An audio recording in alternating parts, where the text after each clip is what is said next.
to a new Having a Book Moment with John Longhi. Today's episode is a special memorial episode for Spain Rodriguez, who passed away recently from cancer.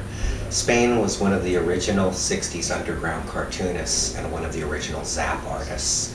In fact, in the early 70s, when I bought my first set of underground comics from from Dennis Kitchen's Krupp mail order catalog, when I was in grade school, one of the first ones I got was Subvert 3, starring Spain's countercultural superhero, Trashman, an anti-establishment vigilante who fought tirelessly against the forces of modern capitalism and a tyrannical society. This was great. This is great stuff. Trashman was one of the greatest superheroes ever invented because he was a true countercultural hero.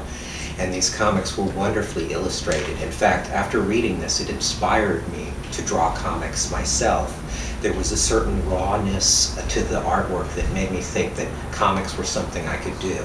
And I quickly found that I couldn't draw anywhere near as well as Spain. But I think that that is one of the great things about an artist, is where their artwork inspires people to create art. It's like a regenerative principle of creativity. Spain has had a long and wonderful career. He's done both science fiction comics, like She, the Big Bitch anthology, which Last Gasp published. There's not that many of these left, so if you want one, get one sooner rather than later. This is a wonderful kind of sci-fi conspiracy graphic novel, beautifully illustrated. And he's done a huge number of true life stories. In fact, one of his better books was called My True Story, which is sadly out of print. But a recent collection of his autobiographical stories, Cruisin With the Hound, got published by Fantagraphics.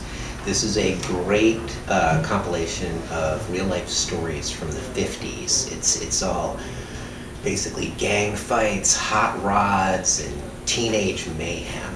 And it's wonderfully entertaining and beautifully illustrated. Spain went from literally an outsider cartoonist in the 60s to somebody who, like Art Crumb, gained more and more mainstream legitimacy over the years. So he's illustrated things like historical books about World War II. All this culminated in Che, a graphic biography, a mature, sophisticated work that's suitable for course adoptions, college libraries, or almost any form of general audience. It's the kind of career capstone that brings to mind Art Crumb's adaptation of Genesis in its widespread cultural appeal and reach. The last book Spain had published was a museum catalog for a career retrospective. This book, Spain, Rock, Roll, Rumbles, Rebels, and Revolution. And this is a museum catalog for a career retrospective in northern New York at the Birchfield Penny Museum. This is a wonderful book for any Spain fan, because besides some stuff that people have seen, it's filled with lots of artwork that nobody's ever seen. I thought I'd seen everything, but this has some of like his early East Village other work, some psychedelic rock posters I've never seen before, and even some Mime Troupe illustration posters that I'd never seen before. This is a really great career retrospective collection of rarities. Spain also, he was more than just an underground cartoonist. He was a really good guy. He was a local. He taught how to draw comics courses for kids here in the Mission. He was our comrade and our friend. You would see him at every comic convention.